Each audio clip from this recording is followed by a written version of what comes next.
It's spinning. You're live. Welcome to Nerdarchy for Nerds by Nerds. I am Nerder Doug, and tonight I am hanging out with this nerd. Nerdarchist Ted, how are you doing this fine and lovely Star Wars day? I'm doing fantastic. Yes, it's not only Star Wars Day, but not to bury the lead, it is also Nerdarchy's birthday. We are 6 today, which in dog Nerdarchy years is the same age as I am right now, at is... least for the next couple weeks. Yep, Nerdarchy is, officially 6 years old as a business. There was definitely some lead up time where we were already, doing videos and discussing, where we wanted Nerdarchy to go. But when we realized that, this legitimately was gonna work, going somewhere, we decided to make it official. And we happened to get those that were involved at the time sitting in the office to get the paperwork, and they're like, okay, what date do you want this to be on to start? And we looked at the calendar and we realized it was May 3rd. I'm like, well, could we pick a more nerdier day? I don't think you could. That's pretty nerdy. It happened to be established the nerd cred like right from the signing of the paper. Indeed. And to sort of tie into today's theme of beyond, I'm sure it has succeeded beyond what you'd imagine. I've talked to Dave many times, like when we're just chatting about like, oh, this opportunity came up or that, and I'll just say like, man, did you ever think that you would be like talking to me from a fairy tale castle in France where you are invited to run D&D for people? You know what I mean? Like that kind of stuff probably goes beyond what you ever thought you could do, right? There are definitely things that we never really thought that was going to be a thing. When we first started looking at the YouTube space, I mean, there was definitely what we thought the ceiling was for subscriber base. And over the last 3 or 4 years, we've seen role-playing games, D&D specific, however you want to look at it, channels that are 250,000 and higher. So it really is like, well, we still have a long way that we can go. We can definitely keep this thing and make this thing happen. Shocked at how quickly we were able to get Dave working the business full time, and we've got you on working now, and somewhere in the dream there's I will be joining the force. Mm-hmm. Well, to your point too, as far as like the channel growth and stuff, one thing that I always appreciated that I've noticed is that our growth is broad. So we have little tendrils reaching out in many different arenas that are growing this nerdy empire. So I think that's pretty cool. And to be fair, that was kind of a business strategy that we decided was going to be the best for us. Number one, there is the age-old expression, divide and conquer, or as we say, in the chats, all the in our own personal chats, teamwork makes the dream work. However you want to look at it, one slice of the pie is not enough to really do all the things that we want. And to be fair, when we first were looking at what Nerdarchy was going to be, we were throwing darts at a dartboard. Oh well, is this going to stick? Is that going to stick? We spent months, designing a couple different board game options that all of that work is just kind of on the the cutting room floor, as they say. That could be something that we might decide to revisit. Probably not. But it's all things that we considered before we found out, where exactly we wanted to focus and where we wanted to go. Quick story, when I lived in Austin by myself for a job and I first discovered Nerdarchy, I had started trying to make my own board game that was sort of a roguelike board game, which means like, oh, your character will probably get killed by monsters, but and then you like the next iteration, they're a little, they have some advantage. That Mhm. I think I just shared the files with you guys. I just was cleaning up files. I'm like, I totally forgot about this, and I had like just probably 80 pages of like all these rules and different things. And it's probably a hot mess, but who knows?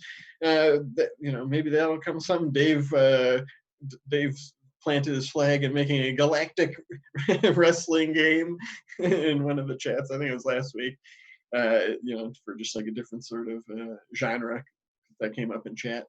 Yep. But a couple of housekeeping things. First of all, people always seem to want to know what I'm drinking. It is tart cherry kombucha. So, and as far as today's topic, which is beyond, I don't remember who suggested it. I had an initial thought during the meeting, okay, uh, which was very vague. And to be honest, I haven't really thought a whole lot about it since that week. It's kind of a unusual topic. So I'm sure you had a few ideas, but I had one main idea that came to mind. Go for it. Okay. So the first thing I thought of was the Beyonder, which is from Marvel Comics, and he's just like beyond, your imagination powerful.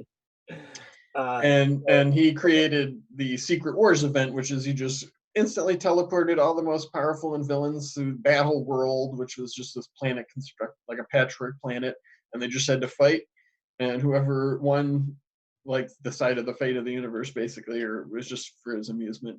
But I was thinking like, boy, that would be, a lot of times people wonder like, what is high level play like? It could be like that, and it wouldn't just be a fight, because in that story, it's like there was a lot of drama, like Magneto appeared with the heroes, for instance, and they're like, why is he here? Sort of thing. So there's little conflicts and stories, and not all the heroes got along. So it might be an interesting way to, just have some entity from beyond the scope of imagination, just like boop, you hit that tier 3, and it's like, all right, you're in battle world now, and the fate of the multiverse depends on you.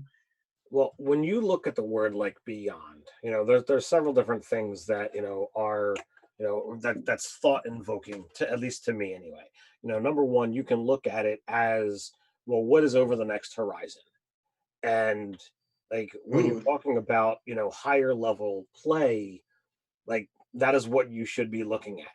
And higher level could just be whatever is the next threshold. And in fifth edition, you have very clear modifiers that you can work with, that being your proficiency.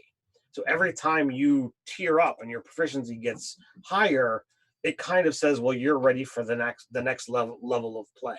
Ooh. Now, when I ran, my Curse of Narcitus game, it was one of those things that, for the most part, everything kind of revolved around this city of Gryffindor, and the players or the characters did explore elsewhere and did travel a small percentage of the world, and did eventually, traverse into the hells to go fight Narcitus himself on his home plane. But for the most part, it wasn't super, you know, exploratory of the world. So you could do a level 1 to 20 game and keep it all on a small section of the world. You just have to plan it correctly. Mm-hmm. Not saying that I'm like, oh my god, here's the perfect formula. No, it's just it's how the game flowed and made sense given the characters and the events. Are you saying like a campaign where like it's sort of like exploratory, where they're always just looking towards the next horizon, sort of thing? And that's one thing that is one way that you could do it. You start off here, Mm-hmm. and every time your proficiency modifier goes up, you get a bigger circle to play in. Hmm. So that you always have the, well, what's beyond?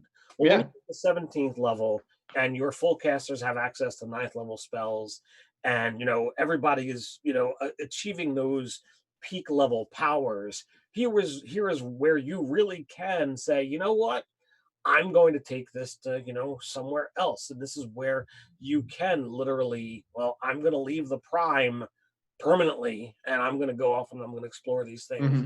or the adventures all leap off into these other planes of existence, and you could be like, well, I'm going to run a one shot on the plane of fire tonight. Are you guys ready? Hmm. Okay, next week we're doing out in the cosmos. Be prepared with this, that, and another thing. Oh yeah, I do that all the time with my home group. Like sometimes, if somebody wasn't able to make it, and it's like, yeah, it was kind of a fun point that I don't want them to miss. We just did a couple weeks ago. I just grabbed like yawning portals, like, oh, okay, let's just do this, and we'll just say it was like a flashback adventure, and whatever. Um, and even not even as flashback. Sometimes it's like, hey, let's just do this tonight. I am distracted because somebody brought up one of my favorite points in the chat. Steph Hanley says, "Do you know of any good Spelljammer 5e conversion tools?" Do I? I wrote a bunch of them. You can go on the site right now, nerdarchy.com, and search Spelljammer, and you will find a ton of stuff. There's like ship rules and a bunch of like custom warlock patrons and spells and just a ton of stuff. There's also on the YouTube channel that you're on right now. These guys had live plays of their Spelljammer games. Yeah, it's and if you're looking for any like quasi official thing in Dungeon of the Mad Mage, I think it's like level 23 maybe. There's a spell jamming helm with some pretty cool mechanics to it. Because really that is the thing that makes the ship go. So it's just like, oh, when this is on an object of blah blah blah, it's like it has some things like you can use spell slots to do this or that. It also just shows up as a magic item. So if you're on D&D Beyond, look at that full circle. You can just search like Helm or something in the magic items, and it'll come up if you have that book in your what do you call it, unlocked, or if you just have the book. Spelljammer is a great beyond tool to work Oh with. my god, yes. If you really are looking to play D&D but go outside of the norm, it's a really really fun thing to work with. I've not done a lot of Spelljammer. I think pretty much the episodes that are up on YouTube that Dave ran is the only real spell jamming that I've done. Even when you first started, because you started with second edition, and that's when did you guys ever try that out? I mean, we used to just get box sets and just like, oh, let's just play the adventure that came in it that week or whatever. You didn't do that? I played more different things Okay. prior to Dave and I starting to game together, but pretty much once we started gaming together, it was a little bit of Dark Sun that I ran, uh, and then all homebrew from there. Oh, really? Um, Wow, yeah, I mean that's pretty amazing. I mean that is So let me ask you, then you were a teenager at the time? yeah. So did you like go to Walden Books and lurk around that one shelf way in the back where all the D&D stuff was, like everybody else? There was a comic book store that had stuff, And you that like looked at all those modules and stuff, and you never like, I want to do that, like Night's Dark Terror, or you I know. I have I owned a whole bunch of different stuff. I mean, I bought basically every Dark Sun thing that I could find, but the idea of I'm going to run something that somebody else put together wasn't wasn't in the vocabulary. Oh, sure. None of not to dissuade anyone from doing that, not to say Oh yeah, it's yeah, I get wrong, it. but I'm not getting that vibe. that wasn't what I was taught. That wasn't told. Sure. That's how you play D&D. It's like, no, this person comes up with the adventure, and Well, I mean, technically, that is where the term dungeon master came from, because like back in the day, like people would like, oh, did you go through Ted's dungeon? I mean, like you were the master of your dungeon, like or whatever dungeons that you right. made. Like that was the craft of it was a lot of that. But I mean, prior to that, I mean, I played a handful of other games. I played crap, Shadowrun and some Star Wars. The old D6 version. Uh, Oh, the West End games. yeah, That's uh, a great game. I actually, I can recall that one of my characters, I played a Jawa, and rather than draw my character in the box because I can't draw. I literally took an action figure and taped it into that box because he fit perfectly, Yeah, being this yeah, that's big. a cool game. I'm really hung up on that Spelljammer. Particularly because in my home game, we sort of our longtime Spelljammer game sort of I'll, I'll say was put on hiatus because there was a long pause between sessions, and then Mhm. of course everybody had different ideas and wanted to try something different. But Ghost of Saltmarsh, I was like, they were asking me like, well, where is this? Where in the world? And part of the thing, they find like maps and stuff, like nautical maps, and I started sprinkling in stuff from the campaign where they found their spell jamming helm like years, and this is like 2016 maybe. Mhm. And they were like, wait, did you just say like the name of that place was blah blah blah? And I'm like, yeah. And they're like, oh my god, are we on the same place? They just blew their minds. So that kind of like went beyond beyond their scope to tie it in. I'm good at that, aren't I? Wow, Roping it that back is into always the that is always cool when you've got the ability to bring back, memories. yeah. You know, last week you really were like, pushing in the chat for us to be talking about the old Hydra story. Yeah, For yeah. the last campaign that I ran, like that was based out of the city where that Hydra still exists to this. Oh, that's awesome. So like that was the foundation. And Bravo. I tip my hat to you. so while DM. Himrick is the name of the city, Okay. but everybody you know tends to call it Hydra because that's its most notable. Yeah. And there was a lot of discussion and speculation, as we were nearing the end of the game. Is that Hydra going to wake up? It's just been fleshed to stone, right? So Yeah. somebody stone fleshed it. Yes. That'd be a great villain plot that they want to, do. Oh, So I like can tell by your laughing with glee that.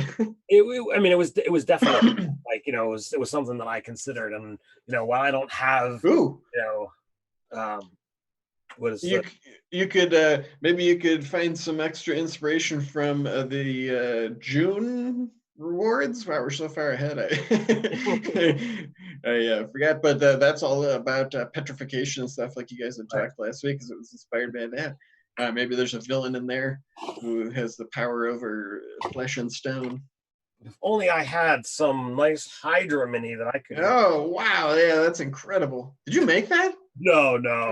Oh, it Uh, looks like something you might have cobbled together in your no, I mean, Hail Hydra. Yes. that was from uh the old game Mage Knight. Okay. Oh man, they had so many cool like That is figurines for that. the wings are currently not attached, but this is the Apocalypse Dragon. It's got the four different dials all And it's represented. got arms too. I mean, like Well, big arms. yeah. I mean, it's got it's designed as a quadruped, but it Yeah, yeah. like many draconic creatures, it's got Sure. the ability to actually use its arms, use its Hmm. front legs, if you will. But so it was something that I considered, and I'm like, you know what? I don't need to go there just yet. Maybe in this next series, because like there are characters from that game that carried over into my Hmm. campaign. So we'll see whether that winds up happening. But we're actually getting ready to play session 2 for that game this weekend coming up. Oh, cool. Definitely, definitely looking forward to that. Don't know what I'm doing yet, but that's Oh, usually. oh, you don't know what you're doing for the session? Now I What level are they? What level? Like what are they? so the characters in the last game, Hmm. they were basically puppeted along for a while, chasing this mage who was screwing up their city, and they chased him to his tower. He basically put them in like a 2-year time loop. Ooh. Um, by the end, so that by the time they come out, he is truly lord and master of the city, taking over everything. Like you do. Yeah, like you do when you're an uh, Archmage Lich, mind you. So they had to basically storm his tower, take out the guardians in the city, storm his tower, and kill him. while, dealing with, all of the magic that he has at his feet. Well, since this isn't really a game that, we recorded, I can give all the details. So I had they had said they wanted a 12 session story arc. So I'm Mhm. like, all right, session 4, they're gonna encounter a clone or a You're simulacrum. talking about this is the previous campaign. Previous game, yeah. Okay. So they fought a simulacrum, and I could have wiped them then and there because it had a higher level spell slots than they could really contend with. So the idea was, let's set up this trap so that they have now a magic item that he can always scry on and be able to know exactly what they're doing. So then I, when I did that, I'm like, there's 12 sessions, and at session 4 they fought him. How about they fight him again in 8 and then fight him for real at 12? It's a nice structure. So it was a nice flow, and Yeah.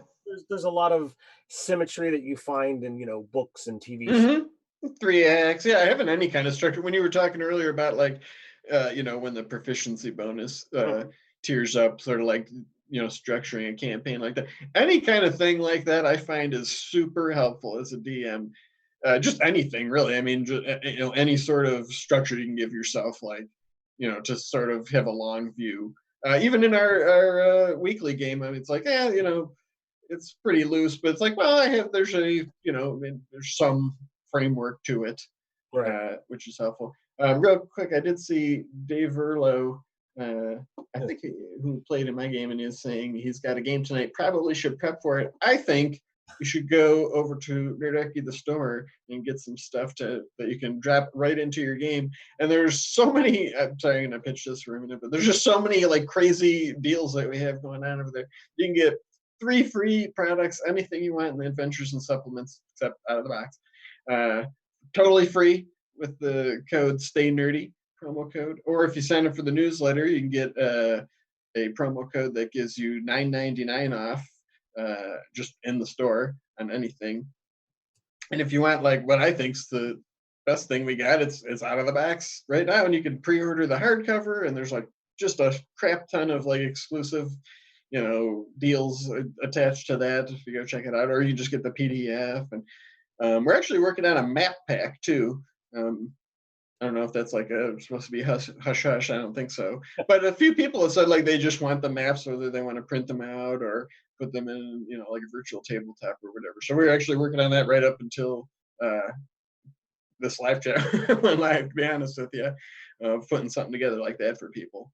Yes, So a lot of great stuff that we've been putting together over the years. it's really exciting. It really just hit me this weekend. I was like, wow, we have a lot of stuff that's, either that you can get now for free or that's just on the website that we've just posted over the years: encounters, adventures, creatures, just advice, tips, campaign ideas. So, And the thoughts just keep rolling in. I have to keep this hush hush, but I've got a new whole new magic item concept that I'm working on that I think a lot of people are gonna totally love. okay, Probably probably talk either off air or tomorrow during our business meeting. But I'm super excited. I think it's gonna fill a niche that people are looking for. But cool. so It's so much fun creating stuff. I yeah, and I'm that kind of person. I'm always going to be creating new stuff, so Hmm. might as well see what can be done with it. But with the campaign, when Yeah, they sorry. when they fought him at session 8, they fought his body and he died. But you know, it was like the final component to the ritual to transform him into and a type of undead. I didn't necessarily call him a lich per se, but it was definitely he was undead. Um, and I was tooling around some ideas of making something that was a different type of undead spellcaster, not quite as powerful as a lich, not having that whole Hmm. revive capability. But I left it open ended so that I could deal with it as I wanted. Well, when they got to the final encounter, I decided to be mean again, and I created another duplicate for them to fight. Hmm. So the real Zoltan was at the step floor 5 of this tower, and he's in uh, a bubble of silence casting a ritual. Hmm. Well, the combat went like 11 or 12 rounds. It's pretty long. Yeah, it's like probably the longest battle I've ever run for 5th edition. Um, and it was totally crazy. But meanwhile, other minions and the fake Zoltan were down below, discussing, fighting, doing all kinds of crazy stuff, taking characters over.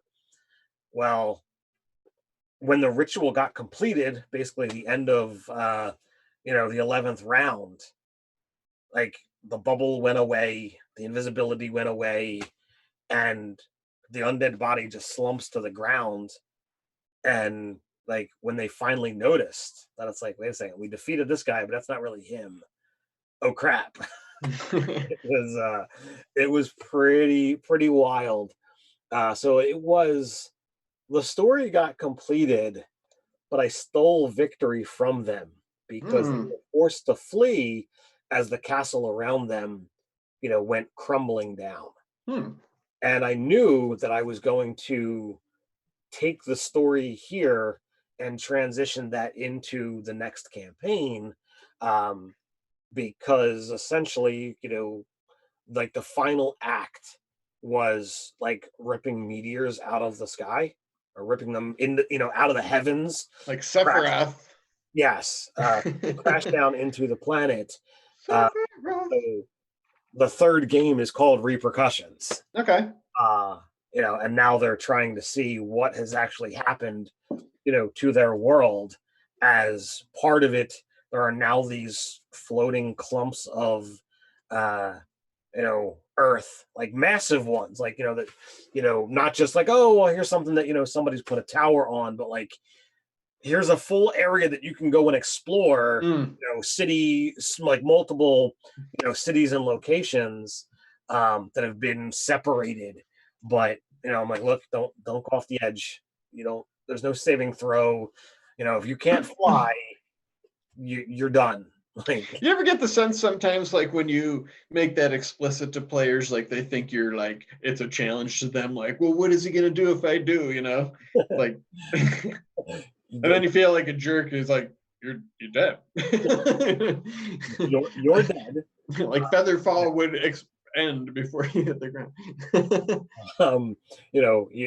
You're going to fall. You are going to fall past the Although I must say, it makes me think immediately of like that one of those classic online debates of like that criticism of like falling damage and the cap on it, like, oh, does it make sense that like a barbarian could like jump off a mountain? It's like, by the time you're like 16th level, yeah, I mean, you are no longer just like some angry dude with an axe. You know what I mean? It's like you're like a superhero. It's like, yeah, you should totally be able to do that and make the superhero landing on the ground below, jump off Mount Olympus or whatever. I mean, you're like contending with demigods and stuff at that point. It's like, yeah, of course you could jump off a mountain or like out of orbit.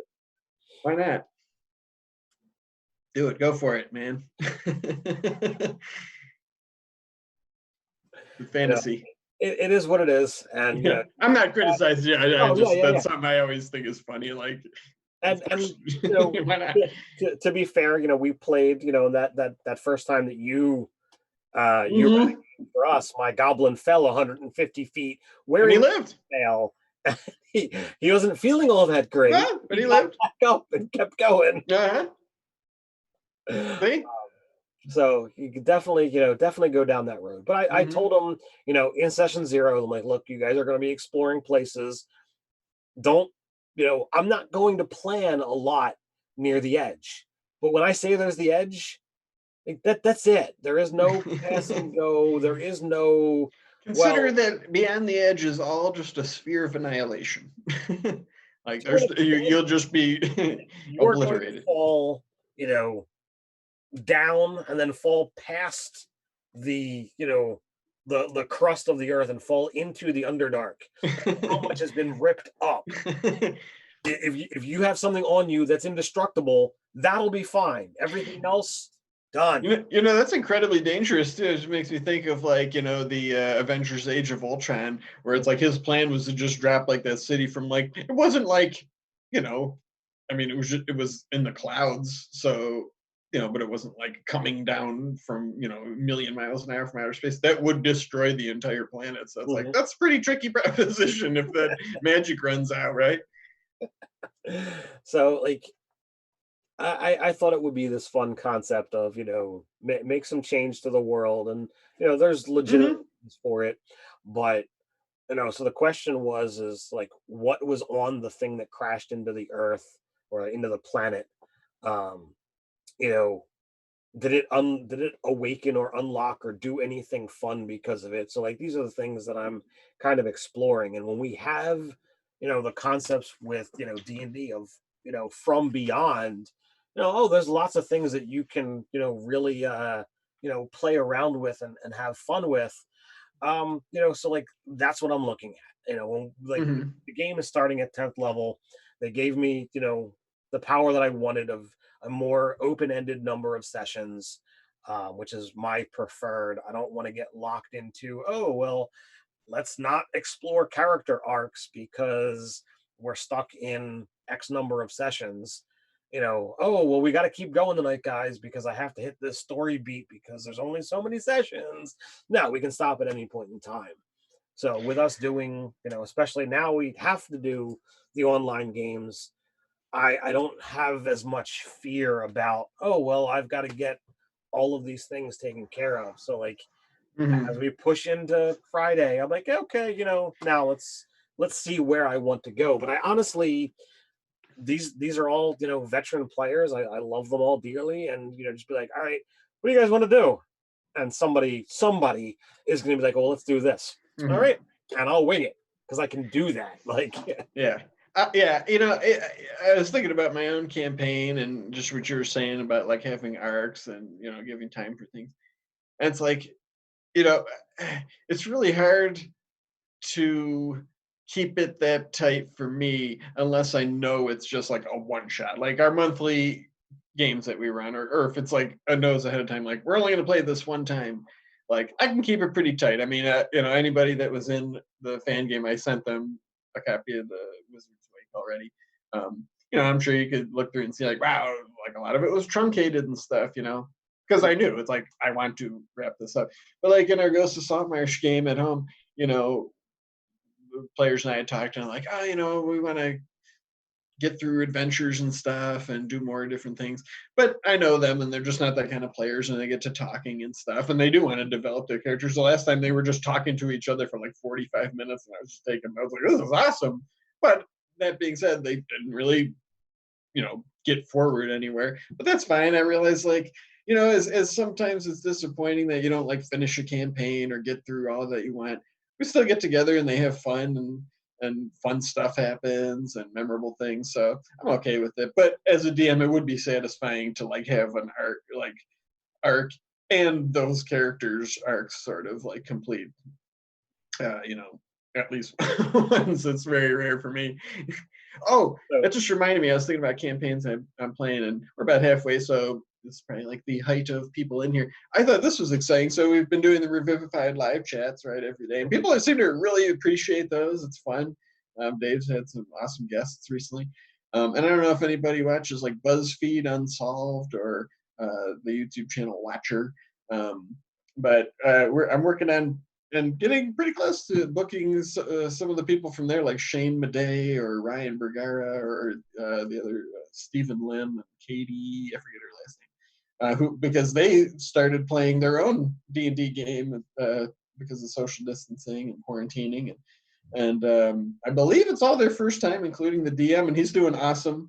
And awesome. they're playing Waterdeep Dragon Heist, and that's a pretty cool channel. So I don't know, like I said, if you like BuzzFeed Unsolved or Watcher, go check them out. It's a fun campaign, and it's really fun to see people play through something that you've played too, to just see how they do things different and stuff. So that's been really cool. I'd love to book one or all of four of those people for the live chat. But getting pretty close. I mean, they got back to me and said it sounded fun. We're just trying to figure out a date, so Cool. that's cool. So we actually have a question in the chat from Hmm. Chance's D&D Spellbook. And I've kind of already answered this, but let's let Doug's weigh in. What are your thoughts on blending campaigns for a future party fixing the mistakes of the previous campaign? I absolutely love it. I consider all of my campaigns to take place in the same universe, or the Doug cinematic universe. But so like I said earlier, in our Saltmarsh campaign, they're like starting to encroach on like where their characters from another campaign came. So I'm hoping that they will see, because to preface that, once they found a spell jamming vessel in that first campaign, it was the first 5e campaign I ran. I had no plans to do Spelljammer, but I watched your guys' video. Actually, it was before I knew you, and I was like, ooh, that seems cool. So I just put a ship down there. They found it, took off, never went back to the planet at all, their home planet. Um, and I had plans for, like, because they sort of put their planet on the galactic radar, or the crystal sphere verse radar. um, Other people were like, hey, they don't have spell jamming technology, they're like, maybe we should exploit that. So like, a lot of stuff transpired in their homeland since then, because they never went back. And they also commissioned a weaver that they met in town to make a banner or whatever for their ship. Never went back. So Uh, I mentioned that all the time to like bust their chops. But I yeah, and like I ran a Hyperlanes campaign, which is like a sci-fi version of 5e. They heard rumors of far off crystal spheres where the similar themes and stuff. So yeah, I love that kind of stuff. I enjoy it as well, and you've got the ability to answer questions that didn't get asked, or hey, you screwed up, and this is the ramifications for it. Mm-hmm. And that is what really led me to go down the path that I went for my current game. Is uh, I wanted to do a little bit more, in the exploratory fashion with a particular concept, Mm-hmm. and I'm like, all right, well, the game ended this way. My plan, I wasn't giving them a choice. I'm like, look, I mean, obviously, I can't force you to show up at my house and play D&D, but if you want to be in the game, this is the game that I'm going to run. And it was literally, as I stated, the events after what happened with that that last campaign. Mm-hmm. So that led a couple of the players to say, look, can I carry my character over? And Oh, they so it's a mix of in the so party, it's a huh? mix, yeah. Oh, that's Uh, cool. the initial campaign had 7. Mm-hmm. Um, we wound up reducing it The down to 7 who 5. stayed. Well, it was the 7 who stayed, and then because I'm a jerk, I they were forced into another plane of existence, That's which right, caused Crazy Hermit which, DM. which caused a time dilation. So after they kept, we're the 7 who stayed, we're the 7 who stayed, they were henceforth remembered as the 7 who left. Oh, okay. So they came back and wound up saving things, but for 2 years, life in Himrick was horrible. Um, there were many things that I would be borderline on that horrific or safe area to get into, because the mage was all about experimenting. So it's like, well, what can he do to people or monsters, or turning people into monsters or monsters into people through any methodology? And when you don't need to sleep, and you've got people willing to serve you to do this, that, and the other thing, there's really very little to limit you beyond your own imagination. And he was smarter than all of them put together. Hmm. So we didn't have much in the way of an intelligent based character in that particular party, and we still don't. Somebody So in Discord was just talking about that in the Nerdarchy Discord, okay. about their party, they're the DM, and the party lacked any kind of like magical specialists or people that were knowledgeable, and Well, it's like it they, makes it they really hard. they had access to magic. There was a sorcerer warlock, and there was a warlock, and there was um a blood hunter, and there were characters who had access to magical and They magical just they ability, didn't. but there was no cerebral character Yeah, yeah. really stood out. Um, I love that Dave's character in our weekly game has sort of evolved into being like the book nerd, because it's like speaking of Beyond, he's a druid of the Circle of Beyond, which is in what is it called? Abalor the Abhorrent over at DM's Guild, which is a pay what you want product. But right now, because of Play It Forward, creators get 100% of the profits from DM's Guild. So if you go over there and want to throw us a buck or $1,000,000 to get that, or any of the 36 pay what you want products over at DM's Guild, we would be very well, happy about that. so 36 products on DM's Guild by Nerdarchy. Yeah, yes, yes, yes, yes. Let's be Yeah, fair. yeah. There are plenty of other options over there, but if you want Yeah, to this is a great time to go over there, especially for the creators. If there's anything you wanted over there, I think it's. I don't remember. It's only for a few days, perhaps, but it's like 100% of the proceeds go to the creators. So that's pretty cool. well, I love that Crazy Hermit DM has dubbed it the Doug Extended Universe. That is official. That is canon now. Thank you. so we are at 8:40. So Okay. I think it's time to get into the announcey things that I Sure. have to do. It is the first Monday of the month. That means it is time to discuss our monthly giveaway, and it is Dave's month to game with the fans. Um, this is entirely an off-air thing. So I've got this month's giveaway, next month's giveaway, the winner, the people. Where do you want me to go first, Doug? Let's start with Dave's game, because that's always exciting All to right. hear about So the fan games. Those are Dave fun. will be running his game on May 31st at 2 p.m. Eastern Standard Time, and several of the people who signed up, however they signed up, because you can get in on this list by signing up for Nerdarchy the newsletter, or becoming a patron, or you could double down and get your name in there twice. But we've got Argoru, Yuri Waxmuth, Dan. Yep, that's just Dan. Uh, Mike Hatidia, Louis Bunge, Gerald Fontenot, Joseph Kirk, Nick Long, again, another first name of Sean, and Dennis Howard.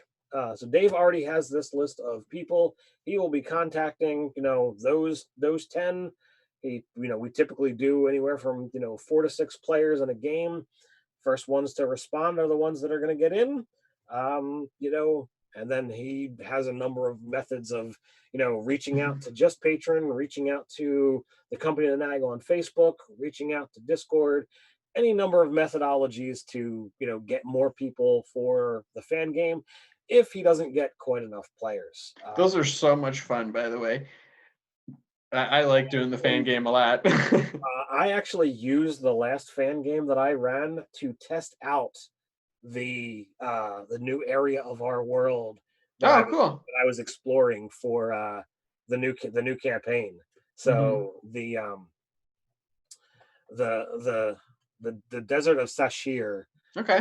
We actually had Nerdarchy fans playing in it before Nerdarchus Day. Yeah, you know the coolest thing about doing that is for the fan one shots is like I imagine at least those people might get a kick out of seeing later on like, hey, like if it's in a product or the rewards or whatever, like that's the thing I did, like I think that's probably pretty neat. I would get a kick out of that, right? Oh, Especially absolutely. since I usually go back, like I use those to play test, so it's like, yeah, this doesn't make sense, and I'll go and change something or add like little details that happened in their game. So I was like, oh, that's a little Easter egg for those handful of people that game with me each month. Devello, we don't talk about that. What? Oh, he says Dave has Uh, I assume something Eldritch is one of them. Dave Erlo has played with all of us. I think he's played with each of us as a DM and as a player in another game. It's entirely possible. I sadly I don't know how many different people I've played with as a DM or as He a mentioned it. He mentioned it to me. And yeah. Um, but it's definitely I fun. don't remember these plebes unless they tell me. No, I'm just kidding. I'm totally kidding. I no. love all the Patreon fans and people we I, play with. I love our fans, and Yeah. I have made some awesome friends Mm-hmm. for doing this. Several of them are in the chat right now. So, all right. So our giveaway happens to fall into that annoying thing where I don't have a last name. It's just Aaron.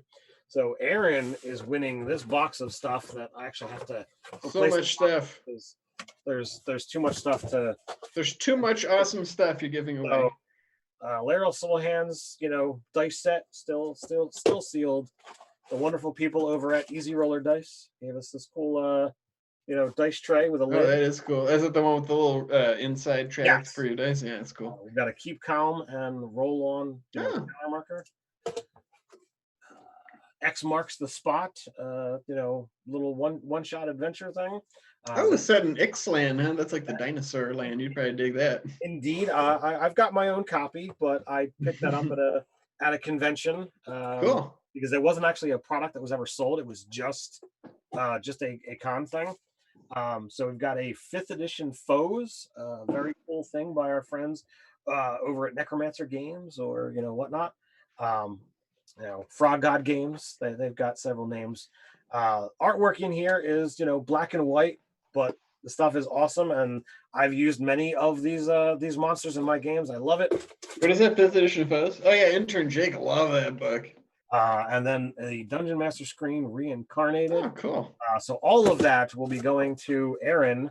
I will be contacting said person sometime in the tonight, tomorrow time frame, and get this stuff all mailed out.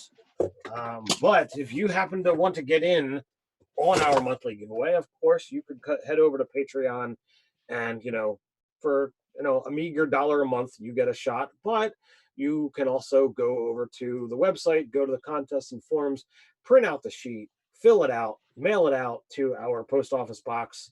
Force me to, go check it and submit. Do you want to make Ted do that? Well, I have to check anyway, just in case somebody does. Yeah, I'm trying to pitch here, man. Well, yeah, but I was, trying to. I know. Yes.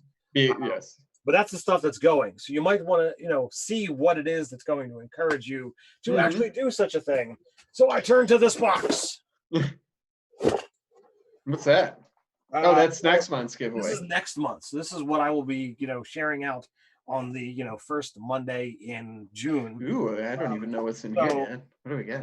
The people over at TNT Laserworks, they gave us, I think, wow, they really hooked us up. We've been giving that stuff away. Like 9 or 10 of them. Yeah, that's awesome with them. That was cool. So I said I'm going to give one away until they're gone. So this one says death is only the beginning of a new character. It's in red and it's got a natural 1 on it. Right on, TNT totally, Laser Designs. Totally a fun thing. Yes. Dave went to Gary Con and bought a set of the Gary Con dice. Ooh, wow. A bunch of them.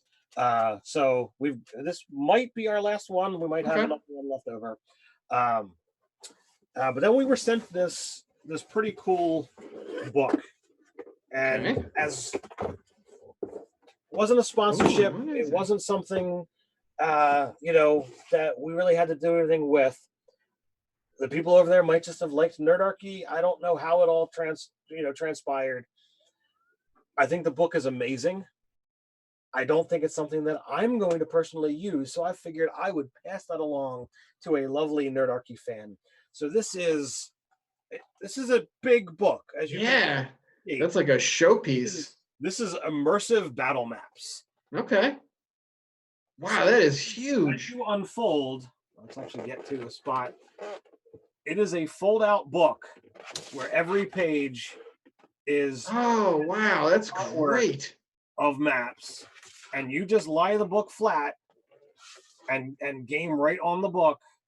So it's constructed so it just lays flat no matter kind of which page you're on. Just completely. Oh yeah, that's great. It is beautiful.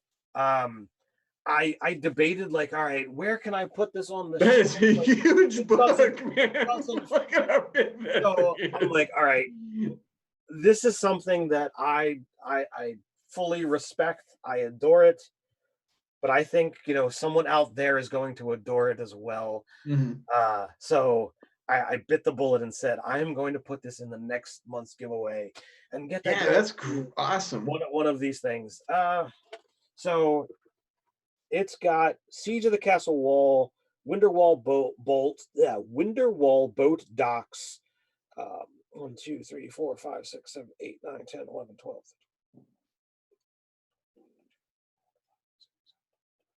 like 32. Whew.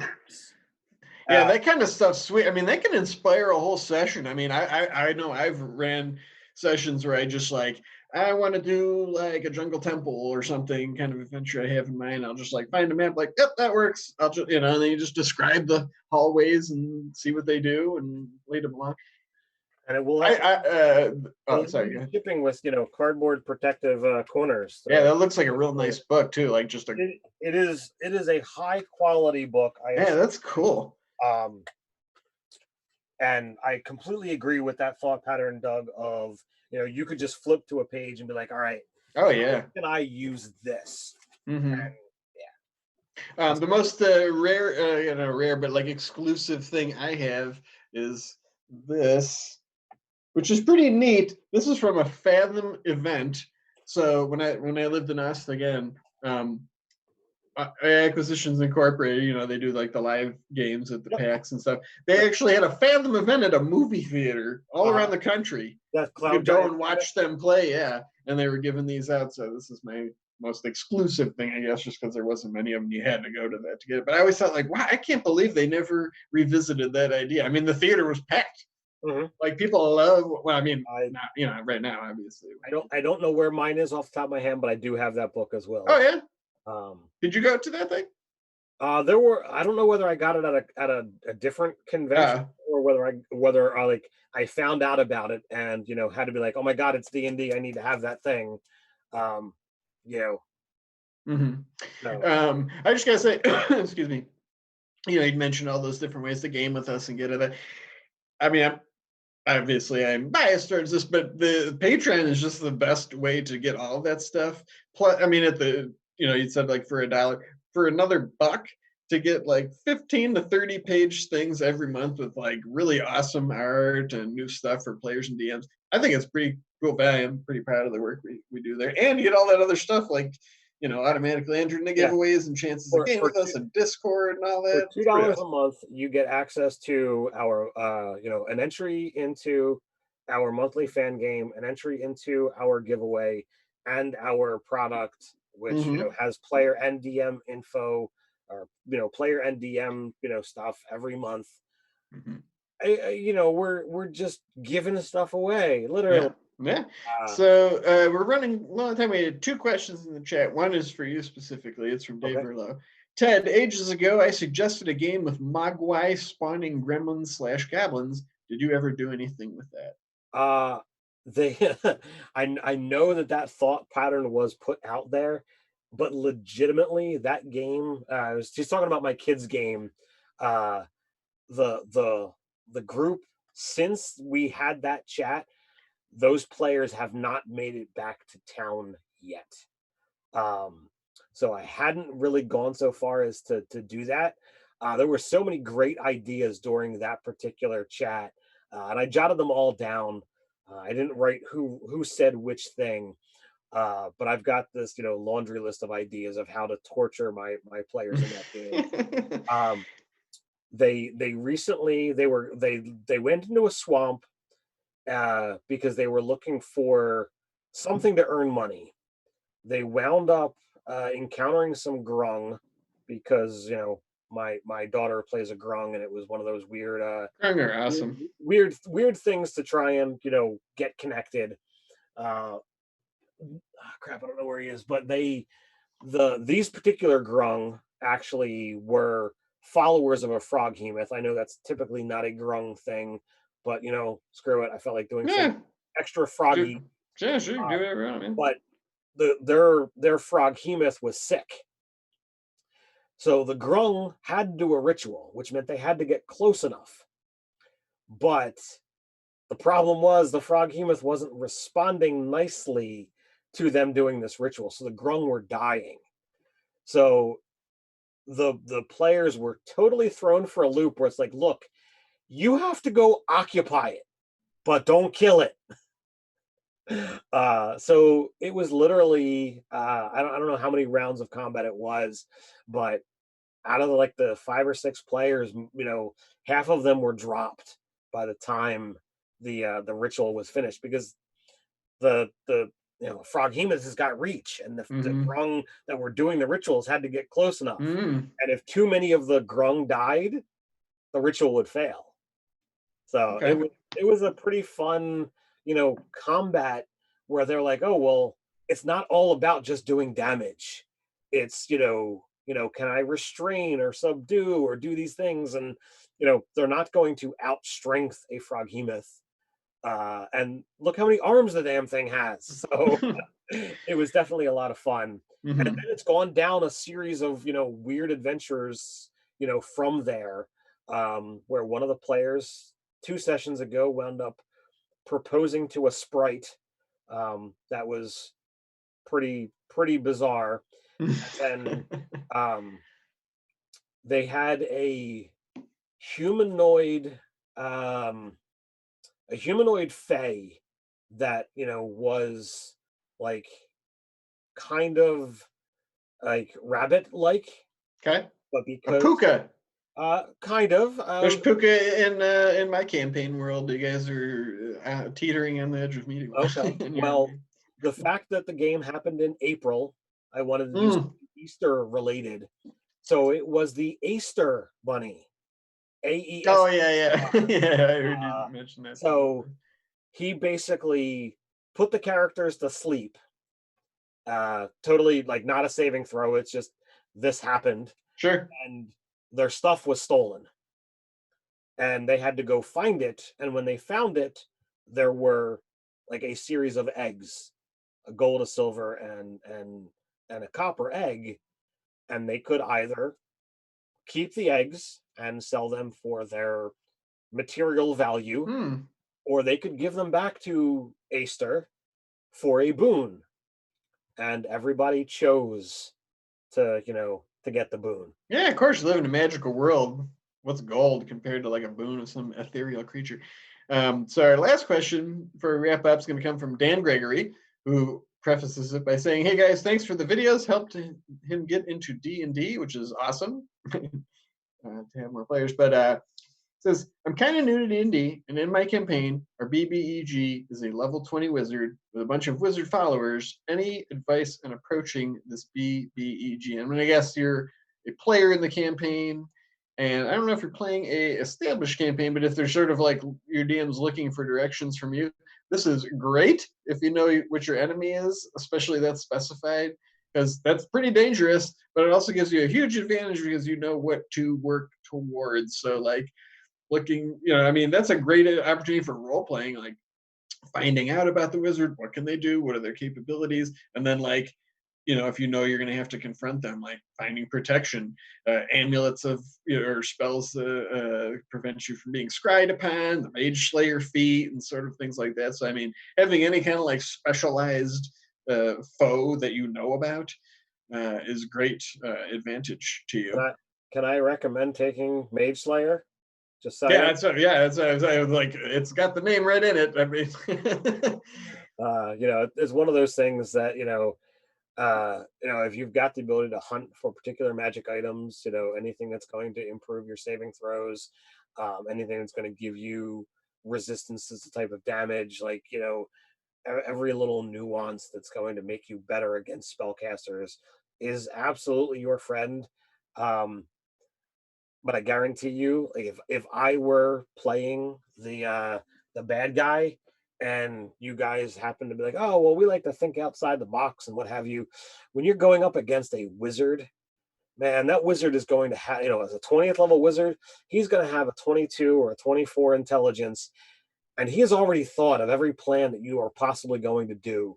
And I would have contingency thoughts in my head of, well, when they do something that I'm not expecting, this is kind of how I'm going to respond. yeah, that could get it to be a really cerebral game where, like, maybe you have to like, you could incorporate into your game, like specifically telling the DM, like, I'm going to focus on thinking, like keeping my surface thoughts about like something totally different. And, while you're doing that, you could make like, maybe make like deception checks with your intelligence or something like that, right? Mhm. To sort Right. of like focus your mind and like, if somebody might be trying to scry you or pick on your surface thoughts, of like misdirecting them using their intelligence against them. But That's pretty cool. I kind of did I did the, a little bit of that with, the Zoltan game, because again, they didn't have, a really intelligent caster.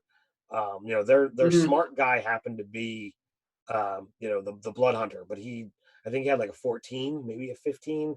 It was not his thing. Um, like, so when I statted Zoltan, he had a 22 intelligence, and they were designed to, be fought at, when the party was level 10. And yeah, of course, he outthought whatever they did. And this is going to kind of step into Average Joe 26's question is when you're looking at these superior foes, if you're trying to tell a story that you want your players to win because despite all of the fun that you have as the DM, like you don't want to TPK your You're party. right. So you have to give ways that the party can win. And the answer to that question is arrogance. So whether you're talking about a wizard or whether you're talking about a ancient green dragon, you have that entity, that big bad has to assume I am indestructible and no matter what you're going to do, I am going to win. And when mechanically the party is actually superior because they have the more hit points and the higher damage output, you've got a recipe for allowing the party to win. Yeah. But the thing that so many people are aware of, but they kind of look past it is, this is a game. We are designed to go in there. You know, it is ways into campaign 2, so I don't, if you happen to not see the end of campaign 1 for Critical Role spoilers, you might want to put your fingers in your ears or walk away for a minute. But like, Matt said, in one of like the after shows that, well, he was prepared that if the party did this or did that, that the game would keep going and the bad guy could get away or the bad guy could have killed them all. Those are the kind of things that he does, and there's nothing wrong with going down that road. Mhm. I particularly don't care for doing TPKs. Like, that doesn't interest me as a DM. I want my players to feel like they are challenged. I want them to feel like they had to give their all. Mhm. And as much as I am not for everybody gaining weight, when we game here at Casa de Ted in the room behind, or the space behind my computer here, when my players feel the need to stress eat, I feel like I'm doing my job. That they are worried that the challenge I have put forth, is equal or more than equal to the task. Mhm. So that's what I look for. So like, the DM should be doing the same, whether you're playing a wizard or whether you're playing a green dragon. But I am a banner waver for the players. In the end, I want them to win. And believe me, as a DM, I suspect you would agree with this. Say the party is, like I said, like aware of this enemy and their magical capabilities. That might be a chance, an opportunity for players to like use some of those abilities and spells and features that don't, how many times you memorize like see invisibility, right? And stuff, but you could see an arcane eye if you can see invisibility. So, as a DM, it's like, well, I mean, if they really felt like that invested in it, where they were like doing that and like making sure they're taking, well, they reward them. It's like maybe you didn't plan on the guy scrying in them at all, but it's like, yeah, once in a while, it's like, sure, you see like a spectral eyeball floating around, right? I mean, that gives you ideas. It's like, wow, you're making my villain seem they're helping you because it's like, I mean, 24 intelligence or whatever, it's like that's way smarter than I am, right? So it's Oh, like I can't outwit 6 people that are at the trying to one up me. but the thing you have to remember is you don't have to do that. You have to make it seem like Right. when they put forth an idea that you have an answer for it. Yeah. So But so having the go-to, I'm not ready for this response, while you don't know exactly what they're going to plan, you have an idea that they're going to plan something. And then yeah. slide this little puzzle piece in of like, oh, he saw that coming and this is what he Hmm. does. Now, I am not a great chess player. I do not have the ability to think, all of these moves ahead. That's never been my strong suit. I like Right. chess. I'm not very good at it. Dave can do chess all the time, or at least did when we Yeah. both played regularly. Um, story for another time. But when you look at these chess masters and like, oh well, I'm keeping all of the moves at 7 or 11 or 17 moves ahead. I'm like, Yeah. dude, my brain just can't handle that. But you know Mhm. what? When you move your knight to e4 or whatever, uh, well, I might not have had that plan, but you know what? In D&D, I can fake it. But Yeah. oh well, Yeah, this is what fake it till you make it. because I know enough about how to manipulate. And when I'm behind the screen, nothing is permanent. Nothing is there until I say it is or it isn't. Yeah. And that is the major power of the DM. So whether you're a player and hadn't really accepted that fact, or whether you're a DM and hadn't really accepted that fact, hopefully I blew your minds tonight and took them beyond, what you were thinking before. Well, there is no better way. I can't top that stinger there to circle back around to the topic at hand. So I think after answering all those questions and hanging out with you for an hour, we will be back next Monday with me and Dave. Yep. Or you? Yes. Yeah. Should be And of course, Dave will be here the rest of the week at noon with a variety of special guests. So until next time, stay nerdy. stay nerdy.